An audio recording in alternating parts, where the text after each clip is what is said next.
ओम श्री गणेशाय नम नमस्कार बंधुगण आपण मानकु आम यूट्यूब चैनल को स्वागत। आपण को जदि एबे हमें कहिबू एबे आपण को न्यायर देवता कर्मफल दाता भगवान शनिदेवंकर आशीर्वाद रु विशेष भाव रे जदि हमें आपण को कहिबू ए 7 दिन रे मिलिबा पई जाउछि बड़ तूफानी खबर। जदि आपण मानकु कहिबू भगवान शनिदेवंक आशीर्वाद रु आपणक पई आगामी ए 7 दिन रे विशेष भाव रे जो समय रहइबो से समय बहुत ही बेस्ट समय रहइबो। ता सहित ए 7 दिन रे शनिकर शश जोग कार्य सिद्धि जोग एवं भाग्यवान जोग मध्य बनिबो, जहा आपणक पई ए 7 दिन रो स्थिति को बहुत ही तूफानी खबर नेकी आसीबो। बहुत बड़ खुशी खबर मध्य आपणकु मिलिबो। अनेक प्रकार लाभ धन लाभ बड़ बड़ सफलता मध्य आपणकु ए 7 दिन रे प्राप्त हेबो, जहा द्वारा आपणक जीवन बदली जिवो। कोन से बड़ खुशी खबर आसंतु ध्यानर सहित वीडियो को देखिबा। वीडियो को तेणु शेष पर्यंत निहाती भाबरे देखंतु।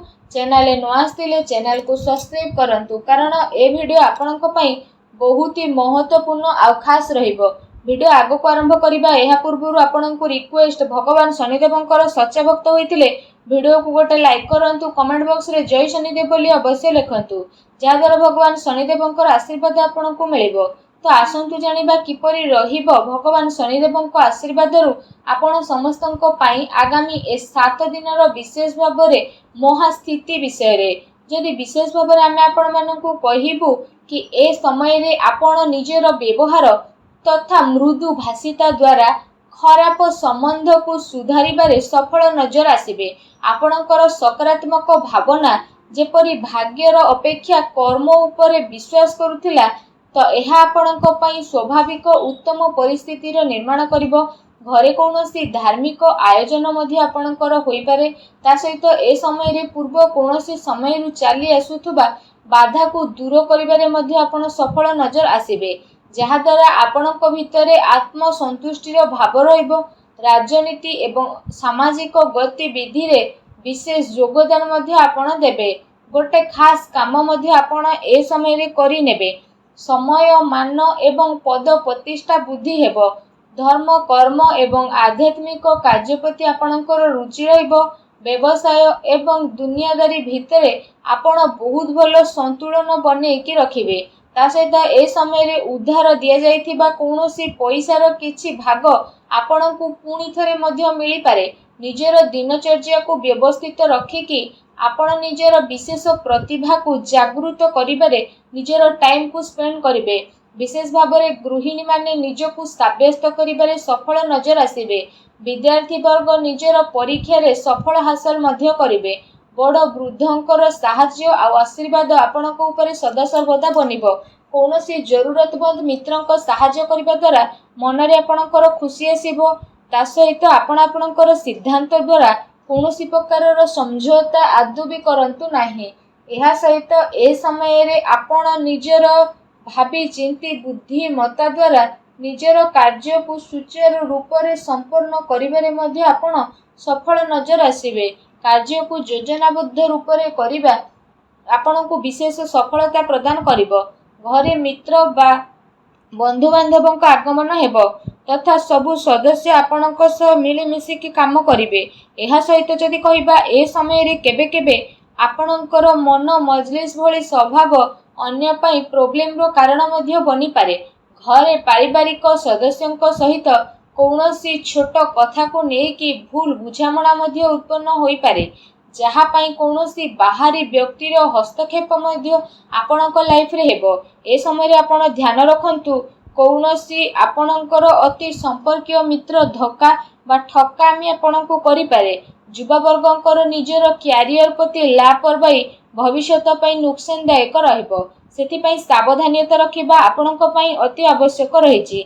ए समय रे कौनसी अति संपर्कीय मित्रंकर नकारात्मक गतिविधि रु आपणको आघात बा धोखा मध्य लागि पारे। गाड़ी किंबा घर बाड़ी संबंधित कागज कारबाई आपण संभाळे कि करंतु। केबे केबे कौनसी विशेष विषय को आपण गभीरतार सह जानिबार इच्छा आपणकु आपणक लक्ष्य रु भटकई मध्य पारिबो, तेणु सावधान रखंतु। परंतु अधिक आत्मकेंद्रित हेबा द्वारा ଏହାର ନକାରାତ୍ମକ ପ୍ରଭାବ ଆପଣଙ୍କ ବ୍ୟକ୍ତିଗତ ତଥା ପାରିବାରିକ ଜୀବନରେ ପଡ଼ିବ। କୌଣସି ଧାର୍ମିକ ଉତ୍ସବରେ ମଧ୍ୟ ଭୁଲ ବୁଝାମଣା କାରଣରୁ କାହା ସହିତ ଲଢ଼େଇ ଝଗଡ଼ା ମଧ୍ୟ ହୋଇପାରେ। ସେଥିପାଇଁ ନିଜର ବ୍ୟବହାରକୁ ସଂଯମିତ ବନେଇକି ରଖିବା ଆପଣଙ୍କ ପାଇଁ ଅତି ଆବଶ୍ୟକ ରହିବ। ଏ ସମୟରେ ନିଜର ଭାଇ ଭଉଣୀଙ୍କ ସହ ସମ୍ବନ୍ଧ ମଧୁର ବନେଇକି ରଖନ୍ତୁ, କାରଣ କୌଣସି ପ୍ରକାରର ଲଢ଼େଇ ଝଗଡ଼ା ମଧ୍ୟ ହୋଇପାରେ। ବିଦ୍ୟାର୍ଥୀଙ୍କ ଧ୍ୟାନ ନିଜ ପାଠପଢ଼ାରୁ ବାହାରି ବ୍ୟର୍ଥ କାର୍ଯ୍ୟରେ ମଧ୍ୟ ଲାଗିପାରେ, ଯାହାଦ୍ୱାରା କୋର୍ସ ପୂରଣ କରିବାରେ ପ୍ରୋବ୍ଲେମ୍ ମଧ୍ୟ ଆସିବ। ବିଦ୍ୟାର୍ଥୀବର୍ଗ ନିଜର ପାଠପଢ଼ା ପ୍ରତି ମଧ୍ୟ କୌଣସି ପ୍ରକାରର ସମଝୋତା କରନ୍ତୁ ନାହିଁ, ଅନ୍ୟଥା ରେଜଲ୍ଟ ଖରାପ ହେବ। ନିଜର ସ୍ୱଭାବକୁ ସହଜେଇକି ବନେଇକି ରଖିବା ଓ ସନ୍ତୁଳିତ ବନେଇକି ରଖିବା ଆପଣଙ୍କ ପାଇଁ ବେଷ୍ଟ ହେବ, କାରଣ କ୍ରୋଧ ଦ୍ୱାରା ପରିସ୍ଥିତି ବିଗିଡ଼ିପାରେ ଏବଂ କାର୍ଯ୍ୟରେ ଆପଣ ଆଦୌ ବି ପଡ଼ନ୍ତୁ ନାହିଁ। ଏହା ସହିତ ଯଦି ଲଭ୍ ଲାଇଫ୍ ବିଷୟରେ ଆମେ ଆପଣମାନଙ୍କୁ କହିବୁ, ତ ଏ ସମୟରେ ପତି ପତ୍ନୀଙ୍କ ଭିତରେ ଅହଙ୍କାରର ମତଭେଦ ଦେଖାଦେବ। ତା ସହିତ ଆପଣ ନକାରାତ୍ମକ ପରିସ୍ଥିତିକୁ କାବୁରେ ନେଇକି ଆଗକୁ ବଢ଼ିବେ, ଯାହାଦ୍ୱାରା ପତି ପତ୍ନୀଙ୍କର ଘନିଷ୍ଠତା ବଢ଼ିବ। ବିବାହ ସମ୍ବନ୍ଧିତ କାର୍ଯ୍ୟରେ ଆପଣଙ୍କର ବ୍ୟସ୍ତତା ବନିକି ରହିବ। ଏହା ସହିତ ଅତ୍ୟଧିକ ବ୍ୟସ୍ତତା କାରଣରୁ ପରିବାର ଉପରେ ଆପଣ ଧ୍ୟାନ ମଧ୍ୟ ଦେଇପାରିବେ ନାହିଁ। ଆଉ ଜୀବନସାଥୀଙ୍କ ସହଯୋଗ ଆପଣଙ୍କ ପାରିବାରିକ ବାତାବରଣକୁ ଉଚିତ ବନେଇବ। ପତି ପତ୍ନୀଙ୍କର ଆପୋଷିକ ସାମଞ୍ଜସ୍ୟ ଭଲ ରହିବ ଏବଂ ପ୍ରେମ ସମ୍ବନ୍ଧରେ ପ୍ରଗାଢ଼ତା ମଧ୍ୟ ଆପଣଙ୍କର ଆସିବ। ଯଦି କଥା ଆପଣଙ୍କ ବ୍ୟବସାୟ କ୍ୟାରିୟର ବିଷୟରେ କହିବୁ, ତ ଏ ସମୟରେ ଆପଣଙ୍କର ଏମିତି କିଛି କଥା ଉଜାଗର ହୋଇପାରେ, ଯାହା ଆପଣଙ୍କୁ ଗୋପନୀୟ ରଖିବାର ଆବଶ୍ୟକତା ରହିଛି। ବ୍ୟବସାୟିକ କାର୍ଯ୍ୟ ଏବେ ଲମ୍ବା ଟାଇମ୍ ପର୍ଯ୍ୟନ୍ତ ଚାଲିବ। ଚାକିରି ପେଶା ବ୍ୟକ୍ତିଙ୍କୁ ଅଫିସ ସମ୍ବନ୍ଧିତ କୌଣସି ଅତି ସମ୍ପର୍କିତ ଯାତ୍ରା କରିବାକୁ ପଡ଼ିପାରେ, ଯାହାଦ୍ୱାରା ଆପଣଙ୍କୁ ଅଧିକ ଲାଭ ମଧ୍ୟ ମିଳିବ। କାର୍ଯ୍ୟ କ୍ଷେତ୍ରରେ କୌଣସି ବିଶେଷ ବ୍ୟକ୍ତିଙ୍କ ଦ୍ୱାରା ସାକ୍ଷାତ ଆପଣଙ୍କୁ ଲାଭ ଆଉ ଜିତ୍ ପାଇଁ ସହନଶୀଳ ହେବ। ଚାକିରିରେ ନିଜର ଟାର୍ଗେଟକୁ ପାଇବାରେ ଆପଣଙ୍କୁ ସଫଳତା ମଧ୍ୟ ମିଳିବ। କାହା ସହିତ ସାଝେଦାରୀ କରିବା ଟାଇମରେ ନୁକସାନ ଆଉ ଫାଇଦାର ସ୍ଥିତିରେ ଆପଣ ଅବଶ୍ୟ ବିଚାର ବିମର୍ଶ କରନ୍ତୁ, ଏହା ଆପଣଙ୍କ ପାଇଁ ଭଲ ରହିବ। ତା ସହିତ ଯଦି କହିବା, ଏ ସମୟରେ କୌଣସି ପ୍ରକାରର ବ୍ୟବସାୟିକ ପ୍ରତିସ୍ପର୍ଦ୍ଧାରେ ଆପଣଙ୍କର ହାର ହୋଇପାରେ, ଆଉ ସେ ସବୁ ସ୍ଥିତିକୁ ଆପଣ ନିଜ ଉପରେ ଭାରୀ ହେବା ପାଇଁ ଦିଅନ୍ତୁ ନାହିଁ, ତଥା ଧୈର୍ଯ୍ୟପୂର୍ବକ ଆପଣ ନିଜର ଅନ୍ୟ କାର୍ଯ୍ୟ ପ୍ରତି ସମର୍ପିତ ରୁହନ୍ତୁ। ଅବଶ୍ୟ ହିଁ ଆପଣଙ୍କୁ ସଫଳତା ମିଳିବ। ଚାକିରିରେ ପ୍ରମୋସନ କିମ୍ବା ଟ୍ରାନ୍ସଫରର ଆପଣଙ୍କ ପାଇଁ ଯୋଗ ମଧ୍ୟ ବନୁଛି। ଏ ସମୟ ଯଦି କହିବା, କାର୍ଯ୍ୟ କ୍ଷେତ୍ରରେ କାର୍ଯ୍ୟ ଭିତରେ କୌଣସି ରୋକାବଟ ମଧ୍ୟ ଆସିପାରେ, ଯେଉଁ କାରଣ ପାଇଁ ଅର୍ଡର ଆଦି ପୂରଣ କରିବାରେ ଆପଣଙ୍କର ବିଳମ୍ବ ହେବ। କର୍ମଚାରୀଙ୍କର ଗତିବିଧିକୁ ଆପଣ ନଜରଅନ୍ଦାଜ କରନ୍ତୁ ନାହିଁ। ସେମାନେ କୌଣସି ପ୍ରକାରର ରାଜନୈତିକ କ୍ଷେତ୍ର ଉତ୍ପନ୍ନ କରିପାରନ୍ତି, ତେଣୁ ସାବଧାନ ରୁହନ୍ତୁ। ଏହା ସହିତ ଏ ସମୟରେ ମେସିନାରୀ ବା ତେଲ ସମ୍ବନ୍ଧିତ ବ୍ୟବସାୟ ଭରପୁର ଲାଭ କମେଇବାର ସ୍ଥିତି ରହିବ। ସେଥିପାଇଁ ପୁରା ଧ୍ୟାନ ନିଜର କାମ ଉପରେ ହିଁ କେନ୍ଦ୍ରିତ କରିକି ରଖନ୍ତୁ। ଆଉ ସବୁ କାର୍ଯ୍ୟରେ ପେପର ସମ୍ବନ୍ଧିତ କାର୍ଯ୍ୟକୁ ପୁରା ରୂପରେ ବ୍ୟବସ୍ଥିତ ରଖିବା ଆପଣଙ୍କ ପାଇଁ ଅତି ଆବଶ୍ୟକ ରହିବ। କୌଣସି ପ୍ରକାରର ଇନକ୍ୱାରି ଆଦି ବସିପାରେ, ତେଣୁ ସାବଧାନ ରୁହନ୍ତୁ। ଏହା ସହିତ ଖାଦ୍ୟପେୟ ସମ୍ବନ୍ଧିତ ବ୍ୟବସାୟ ଧୀରେ ଧୀରେ ବ୍ୟବସ୍ଥିତ ରହିବ। ନିଜ କାମର କ୍ୱାଲିଟିରେ ଆହୁରି ଅଧିକ ସୁଧାର ଆଣିବାର ଆବଶ୍ୟକତା ଆପଣଙ୍କ ପାଇଁ ରହିଛି, ଯାହା ଆପଣଙ୍କ ପାଇଁ ବହୁତ ଫାଇଦାବାନ ସାବ୍ୟସ୍ତ ହେବ। ଯଦି କଥା ଆପଣଙ୍କ ସ୍ୱାସ୍ଥ୍ୟ ବିଷୟରେ କହିବା, ତ ଏ ସମୟରେ ଆପଣଙ୍କର ସ୍ୱାସ୍ଥ୍ୟ ଉତ୍ତମ ରହିବ। କୌଣସି ପ୍ରକାରର ଚିନ୍ତା ଆପଣ କରନ୍ତୁ ନାହିଁ।